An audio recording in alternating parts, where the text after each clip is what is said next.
Welcome to Open Range. I'm your host, Gary Emineth. Today we're going to be talking to Dr. Rick Becker, former state representative from District 7 here in Bismarck area. Also has been a candidate statewide, been involved politically for a long time, a strong conservative, have maybe some libertarian bent. I'm going to ask him some questions about that, but he hasn't announced, but he's going to be making on our show today regarding his political career, and we get a chance to make it on Open Range. So we're excited for that today. So Dr. Becker, welcome to Open Range. Thanks, Gary. Happy to be on. Good morning, good afternoon, good evening. It's good to have you here. So, before we get started about your announcement, you brought me a great book on Hayek. So, we've done these shows on Hazlitt and Hayek and Bastiat. Yep. And been well received. I've had a lot of comments from people that watch them. We gave away some books, so you brought me a nice one on Hayek in the 21st century. I'm looking forward to it. Essays in Political Economy. Yes, you're very welcome. It's he's, as you know, he's got some. He makes sense, right? And even though he wrote it however many decades ago, it still applies to what we deal with today. Yeah, so it's a fascinating guy. I've done these series of shows with Dick Armey. And he's a Hayek guy, but he's also, he loved Bastiat. His comment to me was Bastiat was one of the most brilliant minds it was tragic we lost him at such a young age. Absolutely. If I remember right, about 40, age 40, about 40, young guy. I think. Mm-hmm. Yeah, crazy. So anyway, it's too bad. So anyway, you're going to have an announcement. We maybe won't get to it just this instant, but let's talk a bit about your political career, the years you've spent in politics, like when you served in the House, a number of years in your district. Many people on back know who you are, of course, from No Apologies when you did the show. But talk to us a little bit about what you've done all over the years. Well, it was an interesting trajectory, I guess, or political career. In 2012, I was elected to the House of Representatives, and then I remained in the House of Representatives for the state for 10 years. So 2021 session was my last session. 2022, then someone else was elected. But so I was in a new district in 2012, and it was an off year, so I had to run again in 2014. And then I was there, and I thought, you know what, I'm going to throw my hat in the ring in 2016 for governor, just because I have some ideas, and I think it's good to bring them out. And so then I ran in 2016 for governor, and that was a really interesting state convention. Of course, it was Doug Burgum and Wayne Stenjum and myself, and Doug Burgum, of course, got a distant third place in the convention. Obviously didn't win.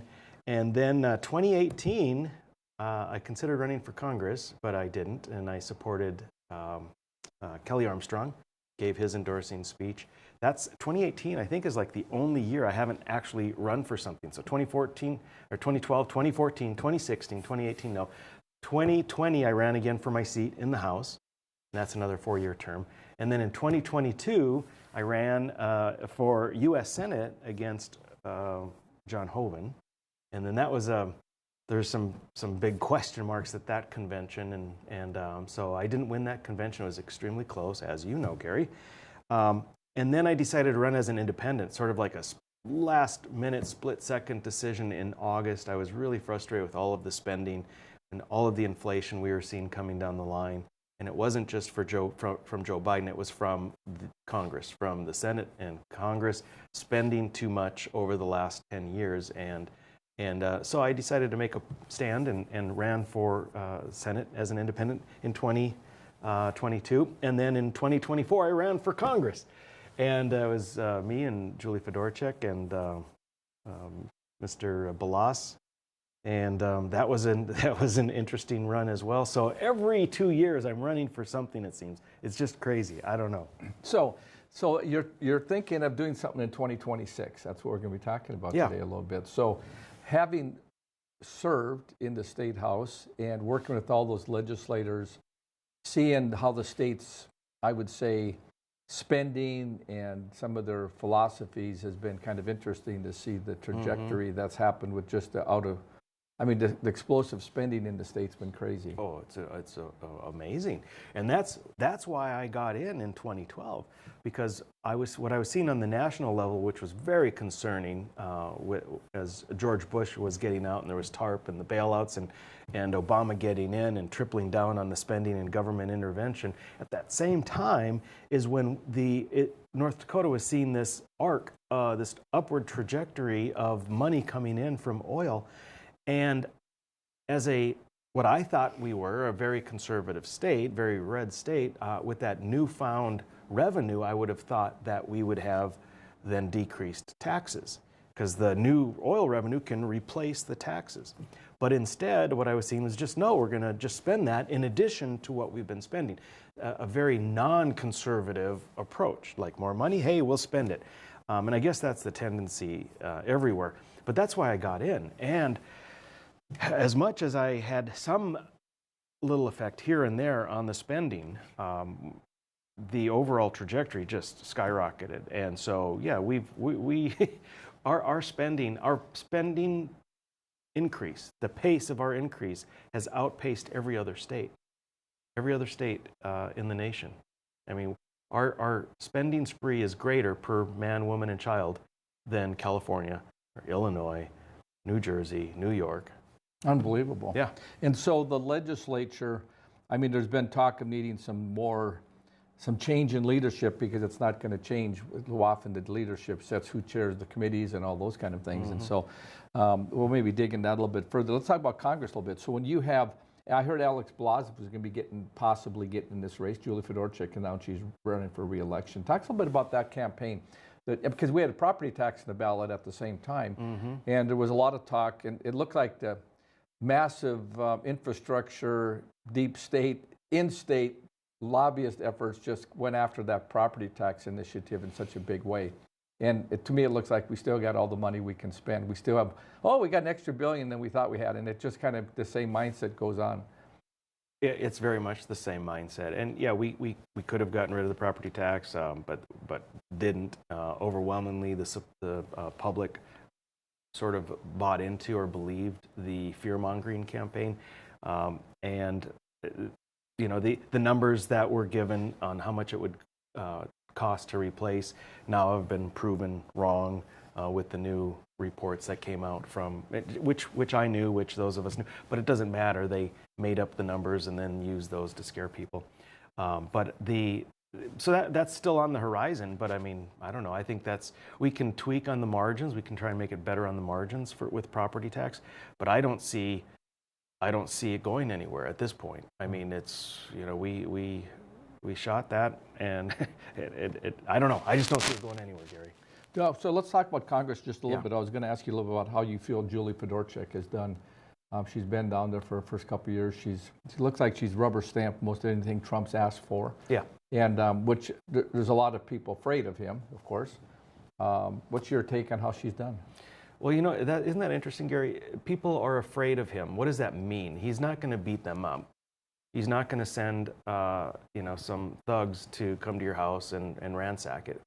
What they're fearful of is him putting someone up against them in the next campaign. So what they're afraid of is losing their seat. And that's what's so irritating. That's why we need people in there that will do the right thing, regardless of whether it increases their chance of not winning the next election. And we just don't have that. So I was very confused. I was frustrated as all get out and very confused as I saw Trump's endorsements. He has done them in the past, and I always viewed a lot of his endorsements as sort of just picking the people he thinks are going to win, so that he can say, "Oh, look at all these winners I have that I've endorsed." Now, he's stepped out and he's taken chances on some people. But like this last go-round, his endorsements against Bob Good, who is he was a very good congressman. He was the leader of the House Freedom Caucus. And getting him out and yet backing other people, like Mike Johnson, who's the speaker, and say Julie Fedorchak, for example. And then it occurred to me, he's not interested in people who are unafraid. He's not interested in people who won't hesitate to upset the apple cart to do the right thing. He's not interested in mavericks. He's not interested in renegades. In fact, he does not want renegades. He wants people who are going to say yes to him. That's it. And once he had Mike Johnson under his thumb, then he wants people that are the milquetoast, fall-in-line Republicans that are going to follow whatever the leadership says in the House. And that's what he has.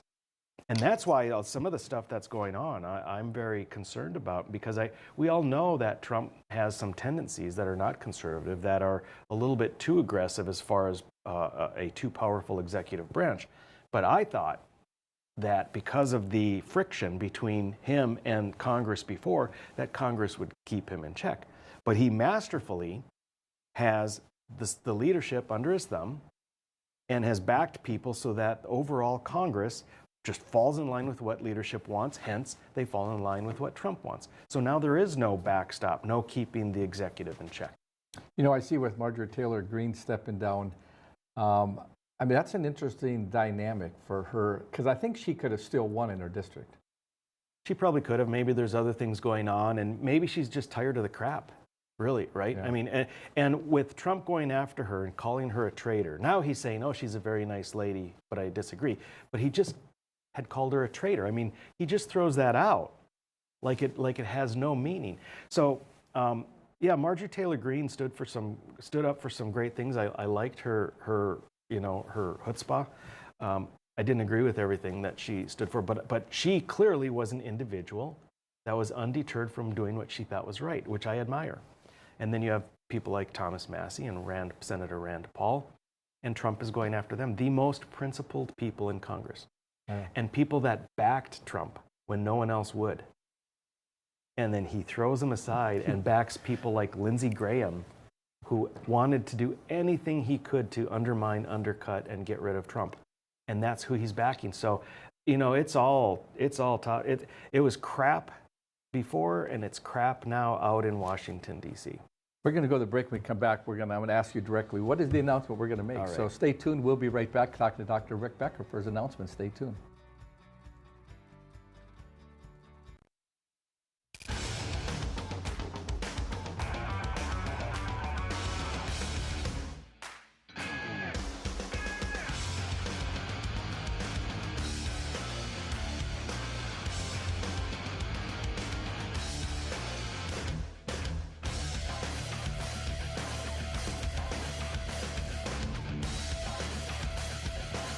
Stop out to our facility, Highway 22 South. Let us build a truck for you. Hello and welcome to the MHA Interpretive Center. It's the perfect stop along the Lewis and Clark Trail and the cultural hub of the Mandan, Hidatsa, and Arikara Nation. Nestled along the shores of Lake Sagagawea in Newtown, North Dakota, 1 mile west of the Four Bears Casino. You can enjoy amphitheater performances, art exhibitions, and educational workshops utilizing our Living Cultural Center. Enjoy some coffee, browse our gift shop, and learn about the original people of this land. Learn more at mhanation.com/interpretive center.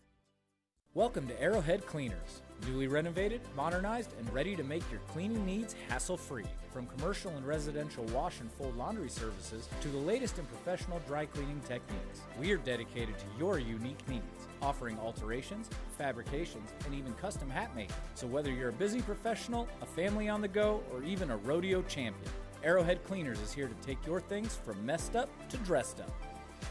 Now celebrating our 64th year in Arrowhead Plaza.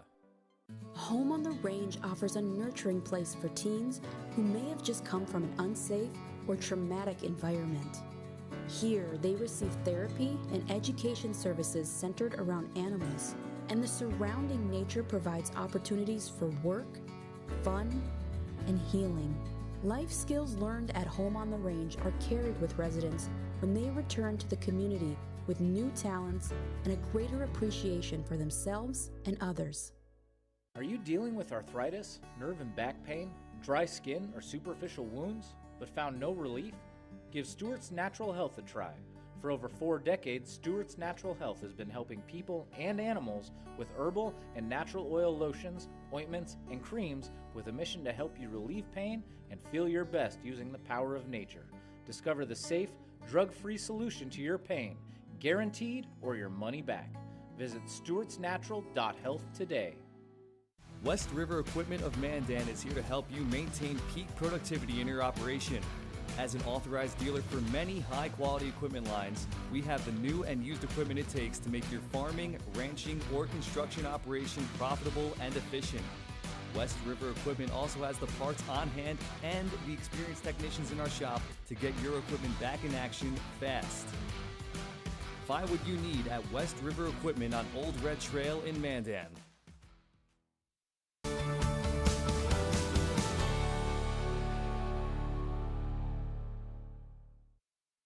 Welcome back to Open Range. We're talking to Dr. Rick Becker, former state representative and statewide candidate. Rick, you've been in this fray a long time. You know the challenges of winning and losing, but really working to represent people, you know, in the legislative or state level is a big deal. I mean, because you really work for the people. Yep. So talk to us a little bit about what you're thinking in your mind for getting involved in staying involved, not getting involved, but you're looking at being running for something in 26. Talk to us about that. Right. Well, I made in 24 when I conceded to Fedorchak, I said, this is my political career is complete, and I certainly intended for that to be true. And I think, in a sense, it is because of my approach. When I look at what's going on in D.C. and all of the crap that's out there, and the people I know that are good people from other states in Congress, and I see their change over the course of 2 to 6 years that they've been there, and I can just see in what their plans are and in how they think, oh, here's how we're going to turn it around. They actually don't believe they're going to turn it around. And that's something, when I ran for Senate, when I ran for Congress, I knew that getting to Washington, D.C., a single person's not going to be able to make changes. And I thought that was going to be very frustrating, but I was willing to do it because I thought I could at least be a megaphone for liberty, for doing the right thing, to like Rand Paul does. He gets out and you can understand what's going on, and it's not necessarily going the right way, but at least someone is calling it out and letting the people know. And I thought at least I could serve that purpose. And early in the race, I think it might have been April, when I was running against Julie, and things were actually looking like we were going to win. This is before Trump endorsed Julie, and things were looking very, very good. We had some money coming our way. This is before Julie had a lot of the who was the previous speaker? McCarthy. Yeah. McCarthy money and various monies like that coming our way. So it looked like we were going to win. And I remember walking down the steps from the Capitol Hill Club, or walking out the front door, and I got this pit in my stomach because I thought, I'm going to win. I'm going to be here. I'm going to be living here. And I kind of got this sick feeling like, oh, this is going to be horrible. People think, oh, you're going for prestige and power and blah, blah, blah. No, I was going because I thought I could do good there, and I didn't want to, and it actually made me feel physically sick. And so on election night, I knew that I was going to win either way. Either I was going to actually win technically the race, and I was going to go and do what I could, or I was going to win in the sense that I tried, but I'm going to be able to stay home and stay with my family and do the things that I love. And so for that reason, I feel pretty darn certain I'm not going to be running for anything that's going to take me out to D.C. The answer is not in D.C. I don't know what the answer is, but it's not going to come from Washington, D.C. And so I'm looking at where things are now. I still have concerns in North Dakota with our spending levels. I have concerns with all the money we're giving to private corporations, even though it's in the Constitution that we can't. And in my district, District 7, I understand that there are one or more incumbents who are not going to be running again. And so I'm going to throw my hat in the ring again for state legislator for District 7. Wow. Yeah. So you're going to run for the state legislature, either House or Senate. There's 2 seats. Talk a little bit about the candidates. So we have Matt Heilman, Jason Doctor in the House, and Michelle Axman in the Senate. And so you aren't really confirming whether you're going to run for the House or the Senate, but you are going to run for the legislature in District 7 is what you just said. I want to work with the District 7 Executive Committee and with any incumbents who are still running to see where I might best be able to be most effective. The House, the Senate, tomato in my mind. You're representing the same district, the same number of people. You're elected for the same number of years. There's half as many people in the Senate, so you could say, oh, my vote's twice as powerful. I don't know. I don't think it matters too much. Both chambers could use a lot of work. Lord knows the Senate used to be the worst place by far, but they really improved things over the last couple of sessions. So I'm happy to go either place, whatever is best for the district, I'm happy to do. So when you look at North Dakota legislature, you were served for 10 years. There was kind of a, you took a lot of heat because you tried to corral, if you will, some of the conservatives just to kind of stand on principle. And then the media and some of the bloggers, they went after you, called it the Bastiat Caucus, and they demonized it. And I on this show have said many times, the Bastiat Caucus was just a group of conservatives that met and talked about the issues. And I think it was trumped up by a lot of the moderates in the Republican Party because they didn't like the idea that the conservatives' voice was actually growing. Do you think that was true? Oh, 100%, Gary.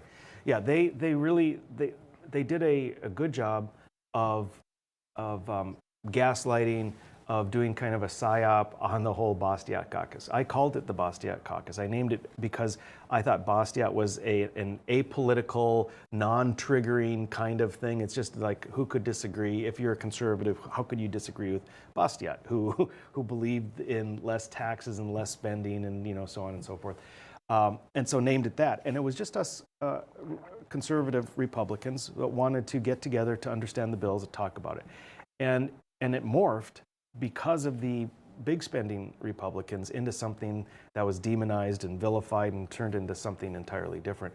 So, that brings me to a point though that I was just done. And I might be wrong. I might be wrong in this, but I'm going in. The only reason I'm going in is because of going in with a new attitude. When I went in before, I had this approach of like, okay, I need to do everything I can. I'm responsible for getting good bills passed and for killing bad bills. I'm at least partially responsible to make the spending less. I'm responsible for holding my fellow Republicans accountable when they aren't following the state platform. I'm responsible. And I kind of took that on my shoulders. And that made it very much of a burden. It was not fun. The last 2 sessions I was there, I was just pissy. I had a bad attitude because I was not succeeding as far as I thought in being able to change people's minds, to show people that, this is, if you're Republican and you're conservative, if you're saying that, this is what we need to do. And so I'm going in there with an entirely different attitude. It's not my job to change other people. It's not my job to hold other people accountable. That's the people who vote for them. That's their job. I'm just going to go in and I am going to do the best I can, vote the best I can. If there's occasions where people are interested on my opinion or why it is or is not conservative, I'm happy to share those opinions. But I'm not going to get in there and try and tear things down because it just doesn't work. And I came, there was this little exercise my kids had me go through when they went through with ChatGPT. If you've used it a lot, it knows a lot about you. And you can have it do an evaluation, a psychological evaluation. And one of the lines that I had ChatGPT do and that it put out was something about I need to learn the difference between principled isolation and unnecessary alienation.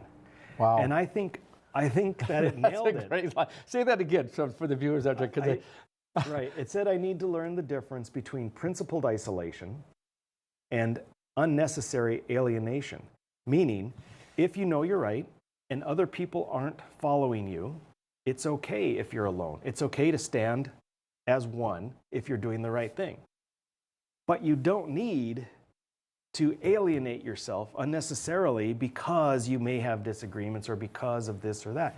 And so, that really hit me for whatever reason. I guess ChatGPT is a good counselor. I think what's interesting is, you've been in 10 years, but there's these term limits going to be buffering up against people, and you won't, because you're new back, you aren't restricted. So you'll be able to serve a full 8 years in the House and a full 8 years in the Senate, as the law sits today, correct? Yes, if that's what you choose to do. Yes. Yep, that's correct. It applies only going forward, starting in in 22, but I was out by then. So yeah, that would be a long time. But I'm not guaranteeing anything that if I win and get in, I don't know if that'll be for 1 term, 2 terms, who knows. I'd like to ask you a question in light of what I did on the Horn with Leader Dick Armey. He made a comment when he ran from Fort Worth for Congress. He said, I knew my district needed me to represent their interests, but from day one, I really saw myself as a national congressman, representing the national interest for America and fighting for those. Yeah. Do you think that could be true for you in North Dakota? In other words, while you represent your District 7, which is, 16,000 people, some odd number, representing the broader interest of North Dakota, because sometimes I think our legislators don't have a big enough vision. It's just who's talked to them lately. Yeah, that's a great question, Gary. I completely agree with Dick Armey. When I've been there, I haven't so much represented District 7 as I've represented the state, because what's good for District 7 should be good for the state, and vice versa. And there are a lot of times legislators go in believing that they are to represent specifically their district. And it sounds like, well, yeah, obviously you're representing your district. But what I'm talking about is a term called parochialism, where you go in and you try and do everything for your district, even if it's at the cost of the rest of the state, right? So you try and get money funneled to your district for this project or that project, this special thing. And that I completely disagree with. Now, if there's something that you're working for that would benefit your district, if it comes through or whatever, right? That's good. But again, I guess I would simplify it just to say if you representing your district would not want other districts to do what you're doing, then you shouldn't do it, right? And it's the same with the U.S. with Dick Armey. You can have a plan that's going to funnel a bunch of money to your state, but if all the states do it, then all you're doing is putting the federal government further in debt. So from the state level, if what you're doing is trying to funnel money or special favors or special subsidies to your district, if every district did it, the whole state would be worse off. So in that sense, I fully disagree with this parochialism idea of represent your district. There was and this has come to pass. I was told, oh, you're not going to get reelected. I can't remember the exact situation, Gary, but it had to do with certain programs that would have sent more money, and Burleigh County Jail, maybe, I think it was, would have gotten a good chunk, but it wasn't a good program, and so I voted against it, and I stand by that. We're going to go to the break. When we come back, I want to pick up on what you'd see some of your priorities that you would like to have. So we've been talking to Dr. Rick Becker, who just announced he's going to be running for state legislature District 7. Stay tuned. We'll be right back. Base Flug Trailers of Dickinson is a family-owned dealer with expert staff that know their products front to back. We stock over 150 units of all types and can custom order a trailer with the unique features and capabilities you require for brands you can trust. Our experienced service team is the reason we're also the best place to have your trailer customized or repaired. Count on Base Flug Trailers of Dickinson to keep you hauling. Come on in and experience small-town hospitality and the personalized care that makes car buying a pleasure. We know that every journey starts with the right car. Whether it's school drop-off, weekend road trips, or your daily commute, we have the right vehicle for you and your family. With trusted brands, affordable prices, and a team that treats you like family, finding your next car has never been so easy. We pride ourselves on personal attention and quality service. Bassett Motors, where our customers send their friends.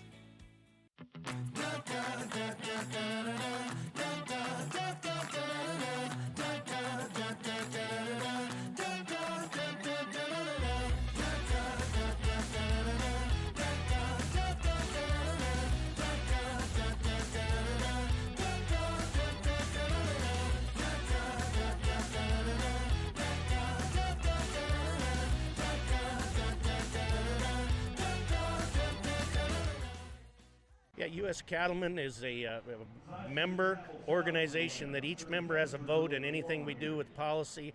We're representing the independent cattleman or the cow-calf guy or an independent feeder or whatever. We like to support the independent producer. talking about mandatory ID. We're talking about cool. We're talking about all the legislation that's going to be coming down with the new administration. There's going to be lots of moving and shaking. So always check us out at our website, uscattleman.org. I'm $27,000 in credit card debt. Okay. You have to radically do something different, because if you keep doing what you've been doing, you're going to keep getting what you've been getting. Now's not the time to be doing math. The time to be doing math was when we didn't go into $200,000 of debt. If you are freaked out and you're stuck in these debt payments and you think it has to be a part of your life, it doesn't.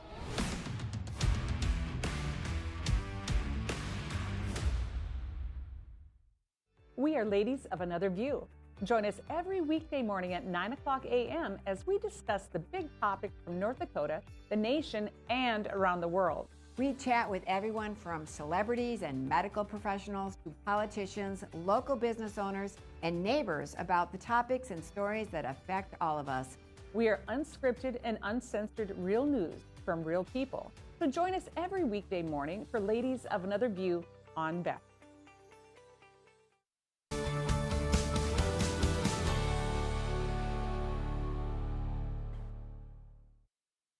Welcome back to Open Range. Talking to Dr. Rick Becker, who's announced he's going to be running for the state legislature from his district, which is District 7, which is kind of an outlying area around the Bismarck area. So Rick, talk to us a little bit about, I mean, you had some major accomplishments, your strong Second Amendment and, liberty pushing caucuses, thinking about freedom for citizens and pulling back on state. Talk to us about what some of those maybe either accomplishments that you felt good about, or in contrast with where do you want to go from here if you're going to get elected? Yeah, it's funny, the establishment types, when I was running for statewide, they were tearing me down saying I don't accomplish anything, or Bostia Caucus doesn't accomplish anything. And it's hilarious because, boy, some of the bills that I've put through, big, important bills, and several of them passed and are now law. Whether it's the Second Amendment sanctuary state, which was huge in 21, or whether it's the constitutional carry, which was in 2017.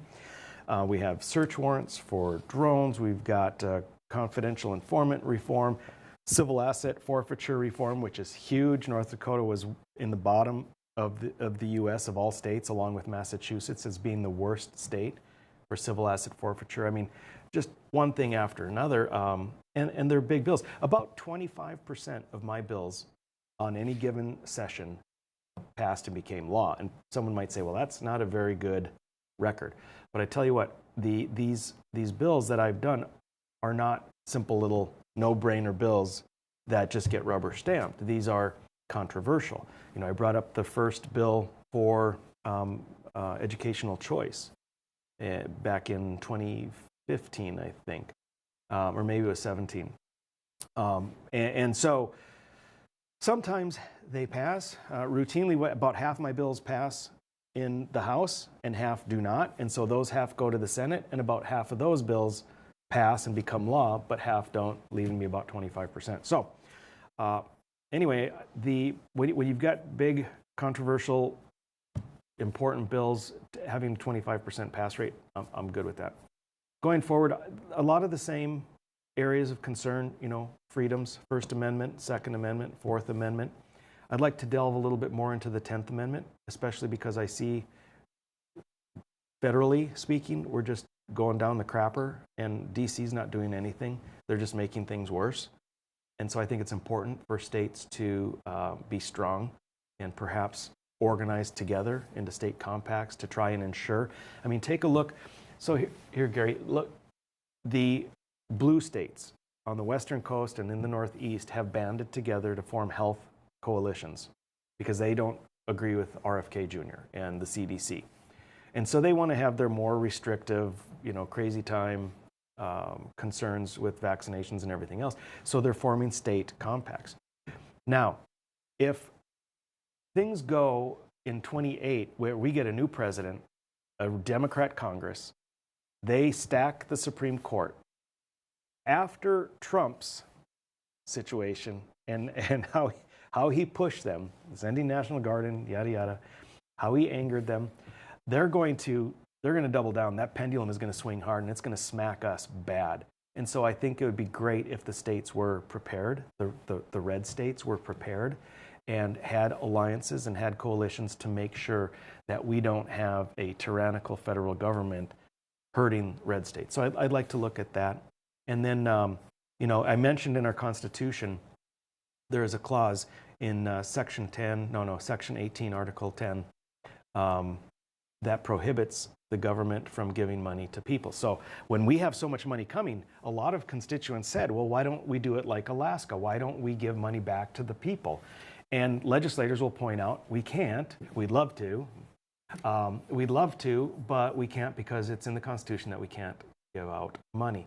But in that same sentence, it says that we cannot donate or give money or lend money or buy shares in any business or any association, as well as any individual.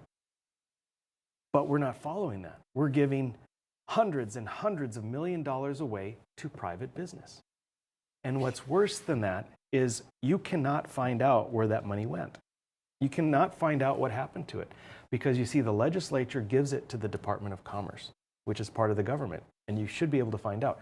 But the Department of Commerce gives it to a non-governmental entity. And that non-governmental entity hands it out to businesses.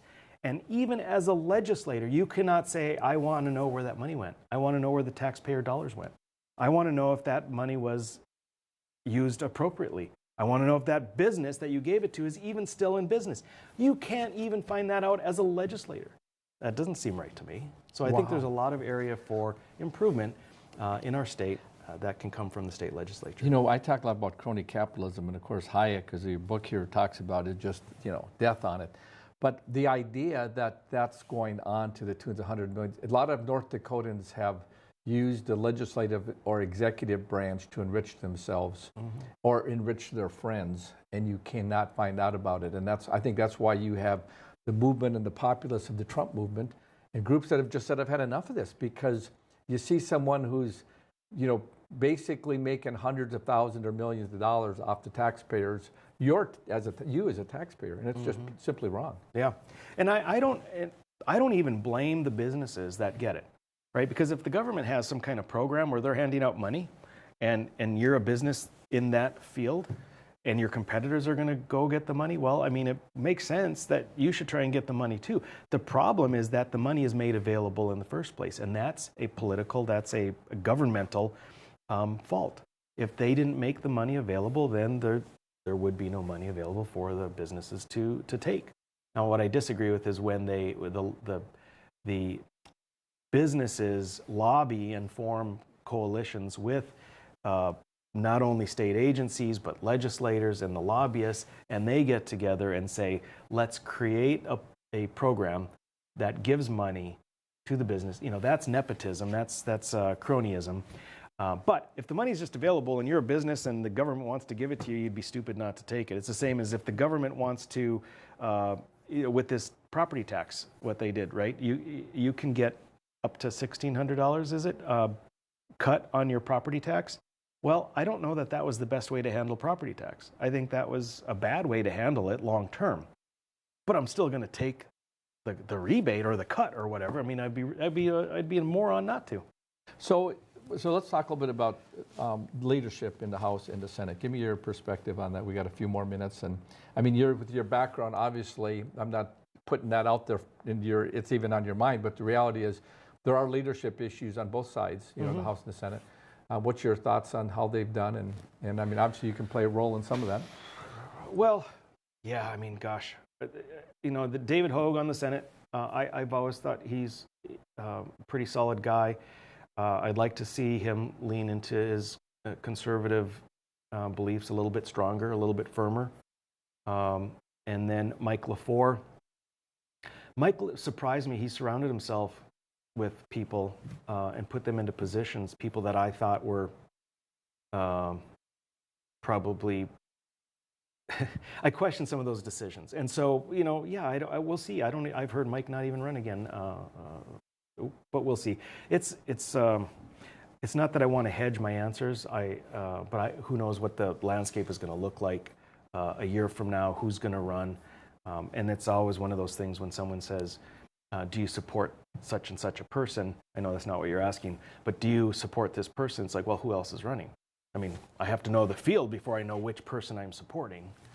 So let's talk about energy. I mean, obviously our industry, our government is funded 50% plus by the oil industry.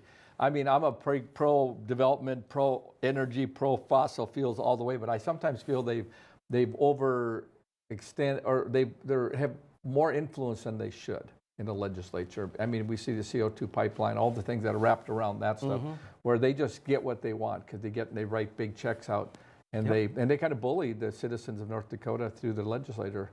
And that's my take on it, but thoughts on that? Well, I don't disagree with the effect and the outcome that you're talking about. But again, I don't blame the lobbyists. I don't blame the oil industry. They want power. They're going after it. I blame the legislators, the politicians, the agency heads. The only reason that the oil lobby has any power is because the weak need spine. Oh, there we go. I'm going into my thing. Wait. So if legislators and agencies just did their job and were not influenced by what the oil industry has to offer, everything would be fine. It's the fault of the legislators, the politicians, the bureaucrats. So we got about 1 minute. Give me what you would want the citizens of District 7 to be thinking about if you decide to run, about Rick Becker. Well, I think what I would consider is that I've got a track record of standing up for the right thing, and I think it's the same things, the same ideals and principles that most North Dakotans have of limited government, of more freedom, of less taxes, of spending limited to what's necessary for government. I mean, those are really, really simple things. Most of us agree with that. I've stood by that. And if you want someone that has some experience and that will stand by principles, then I'm probably your guy. Well, I appreciate you coming on Open Range and sharing your announcement. We're going to have you back throughout the campaign as things evolve, because I think it's important for the viewers to get some of your vision of what you're thinking about statewide. So I appreciate it. Sounds great. Thank you. We've been talking to Dr. Rick Becker, who announced he's going to be running for the state legislature, District 7 here in the Bismarck area. I'm your host, Gary Emineth. Stay tuned. We'll be right back. Hey y'all, it's Trent on the loose. I want to tell you, Lady Blue and I, we got a lot of miles together, but you know what? You and I got a lot of miles together as well. And all I want to do is bring to you the information on how we maintain a domestic supply of food and fuel for future generations. So I'm going to continue to travel the world and unearth the stories that make it possible that we can live in a free United States of America. Welcome to Arrowhead Cleaners. Newly renovated, modernized, and ready to make your cleaning needs hassle-free. From commercial and residential wash and fold laundry services to the latest in professional dry cleaning techniques, we are dedicated to your unique needs, offering alterations, fabrications, and even custom hat making. So whether you're a busy professional, a family on the go, or even a rodeo champion, Arrowhead Cleaners is here to take your things from messed up to dressed up. Now celebrating our 64th year in Arrowhead Plaza. Are you dealing with arthritis, nerve and back pain, dry skin, or superficial wounds, but found no relief? Give Stewart's Natural Health a try. For over 4 decades, Stewart's Natural Health has been helping people and animals with herbal and natural oil lotions, ointments, and creams with a mission to help you relieve pain and feel your best using the power of nature. Discover the safe, drug-free solution to your pain, guaranteed or your money back. Visit stewartsnatural.health today. We are the St. Mary Sisters. We are building a new facility here in Bismarck, North Dakota, for the sake of training young women to be courageous teachers in this state. The sisters will educate the younger generation to be fully alive through truth and discipline. The sisters' life of devotion and joy will make a positive difference in your community. Check out what we're up to, see what's going on, and join our mission to make a difference in the lives of the children of North Dakota. Ashley, North Dakota is where life moves a little slower, but never gets dull. From hunting, camping, and fishing to safe streets where kids can be kids, this is the best of small town living. And Ashley offers everything you need, from healthcare to hardware to countless ways to stay active. Here, we've invested in our future with major upgrades to roads, parks, and education. Whether you're here for the day or here for life, you'll find Ashley's where you ought to be. There's never been a better time to rediscover the style, reliability, and all-season, all-terrain fun of the all-new Nissan lineup at the new and improved Ryan Nissan.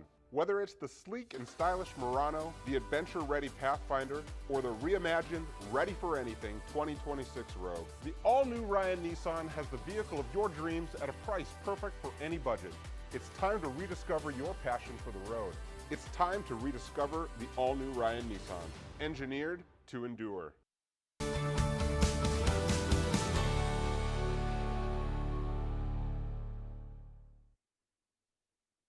What's going on, everybody? Dr. Jake Schmidt's back with another Freedom Health Talk on Open Range. What we're going to be discussing today is something that I've talked about now a couple of different times. And what I think is important, what's really important, especially as we age, is the concept of muscle mass and strength. And so what we're going to be talking about today, it's kind of expanding on a topic that I've talked about now a number of times. But it's, what does it mean in the studies when they talk about grip strength? What does it mean in the studies when they say that, grip strength is probably the number one predictor for mortality in elderly people? Does it mean, should we focus and really work on, because I had this question, should we really work on getting our grip stronger? Should we do that? Is that important? So no, I'm going to say no, I don't think that's important. In fact, I had this question from a really smart person. She asked me, she's like, so is that something that I should be working on? Is my grip? And I'm like, no. What the studies are showing, and I'm going to talk about this as we go through this segment, but what the studies are referencing, and they use grip strength as a metric, as a reference for overall strength. So the real important metric is, how strong are you? What's your base build? What's your base strength level? And then as we age, this gets more important, because there's a couple of things that take place as we age. Number one, and I think this is important, is diet changes. I'm not sure it's intentional, but the diet of people as we age changes. What ends up happening is, I think there's a number of reasons for this. I think some of it is the concept of scarcity. I don't have enough money. So what ends up happening is as we age, people will have a tendency, they eat less protein and more carbs. Again, one of the reasons for that is that, well, carbs are cheaper, protein's expensive, getting good quality beef, chicken, fish, it's expensive, relatively speaking. And so people as they age eat less of it because they don't have an income. They're on, fixed income. I don't know how many times I've heard, well, I'm on a fixed income, eating healthy is hard. I'm like, I know, yeah, it is. It's more difficult than eating crappy. I'm like, but your health is important, I would say, more important than your money for sure. Regardless of that conversation, we eat less protein. And as a result of that, you end up building less muscle.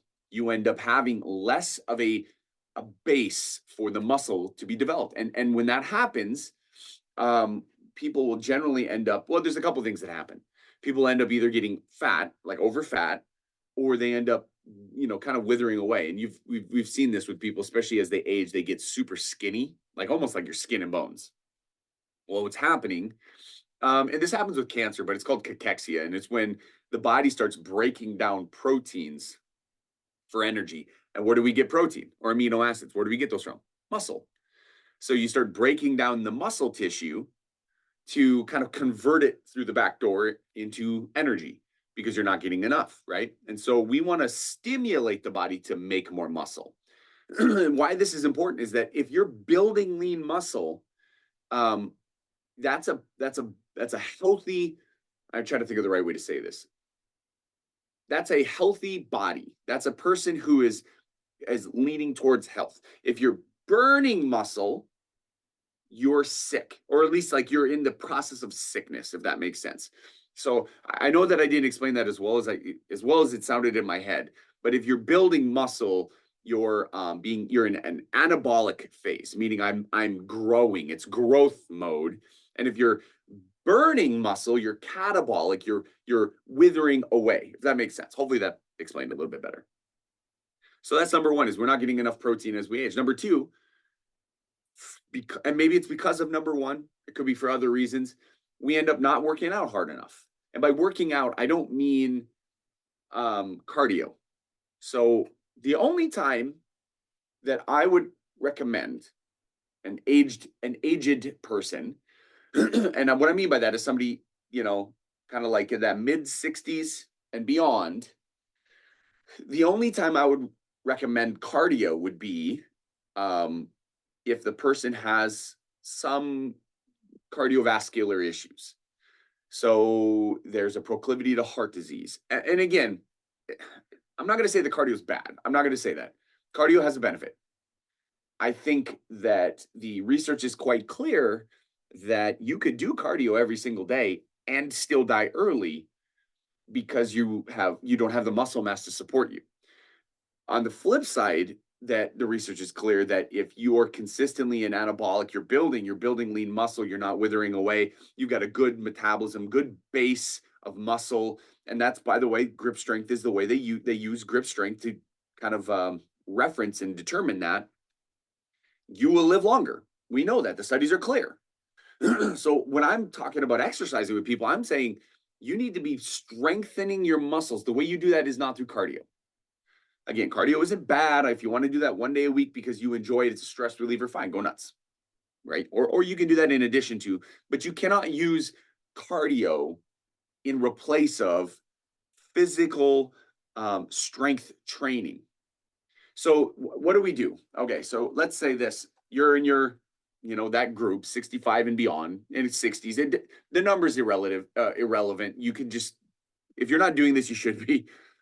So you're not working out consistently, building that muscle. So what should you do? Okay, first and foremost, you need to start where you're at. So if you are 80, I'm going to be extreme. You're 80 years old, you're frail, you're like, man, life is hard right now. Okay, so what should you do? You start where you're at. Can you do it? Can you right now do a squat? What I mean by that, can you, while you're standing, go all the way down to where your knees are at 90 degrees and then go back up? Can you do that? If the answer is yes, awesome, way to go. Start there. If the answer is no, then we need to modify that, because that's a good baseline. And when I mean baseline, that's a good kind of like a good starting point for understanding where you're at physically. So a squat, again, I'll demonstrate one squat for you. So I'm standing up, right? You see me standing. I'm going to go all the way down and I'm going to come all the way back up. Notice I didn't hold my legs. I didn't have to sit in a chair. I went down and I came back up. Now, if you can't do that, there's a couple of ways to modify that. Number one, you can hold on to something, a guy on my table right here. And number two, what you can do is I have a chair behind me. You can, as you're standing up, you just sit down slowly into your chair and then stand back up. So you're using the chair to catch you at the bottom. And so what I do a lot of times with my peeps that are, in their, 60s, 70s, and 80s that have, bad knees, or they just haven't done anything for a while, I'll just say, well, scooch to the edge of the chair. So you're sitting on the edge, and then work on getting up without, using your arms, right? That's just a great first step. Now, I would say, start off, I want to do 20 squats a day. 20. That's not hard. Maybe not 20 at once, but you can spread that out. Start with 20. Once 20 becomes easy, bump it to 40 and then 60. Your goal is you want to be able to do 100 squats a day without holding on to anything. Okay? That's your goal. I'm not saying you should, I have to get to there. I'm just saying that's your goal. You're just continuous improvement. Now, do you understand here? This is an important concept to understand. If I started off and I could do 1, after a couple of weeks, I can do 10. Innately, what is that telling us? You're improving. You're building muscle. You're getting stronger. That's a good thing. So that's how you do that when it comes to the lower half. Upper half, you can do that where you can do push-ups. Well, I can't do a push-up. I can't even get on the ground right now, Dr. Jake. Okay. Go up against a wall. Lean against the wall. I'm going to pretend here's my wall. Turn this way. There we go. And I'm just going to do a push up against the wall. And I'm just going to do this. All right. Again, same thing. Start with 10. I can't do 10. Do 1. Now, why this is super important, especially as we age. Now, again, assuming that you're going to listen to me and say, all right, I need more protein. Yes, you have to have protein to build muscle. And then you're going to say, okay, well, I can do this. I can, I'll start. And if you need help, by the way, go, find every gym, pretty much every gym has somebody there as a trainer. If you need help, get help. That's okay too. But you're going to start building muscle. Here's the important thing. I need you to understand this. When you start to improve, you're going to feel better. You're going to have more energy. You're going to have more mobility. And again, I don't care if you're 85 or 65 or 25. If you work out and you build strong muscles, you can do more. I found personally, in my opinion, in my experience, I like to be able to do more. I don't like to be able to do less. I want to be able to do more. So that's what's important. You can do more. That getting stronger will give you more freedom. And that's the thing with health. Again, across the board, the amount that you invest in your health is what pays the dividends, right? Whether we're talking money or time or just sweat equity. The harder you work, the more you get out of it. So the biggest thing, if I can leave you with anything as we kind of wrap up this little segment, this Freedom Health Talk, is that your goal should be to get stronger. How do I get stronger? I need to work my muscles. So you maybe want to go buy yourself some bands, exercise bands, the elastic bands. And you can do you can find online band exercises and then pick a muscle, legs, back, arms, and then just do them. Super easy, super, super simple. By doing that, it'll afford you the freedom to do things. This one lady in particular that I've been helping out, she's like, wow, I can walk further. I don't need my, cane, walker, whatever. You're right. You don't. You just need to start. So get after it, start working, and then also eat more protein so you can build that muscle so that you can have that life you want right now as you're in your retirement. Nobody wants to wither away. Don't do that. Don't be normal. Do the right thing and get better. This has been Dr. Jake Schmitz with another Freedom Health Talk. Love you guys. Until we meet again, get to work.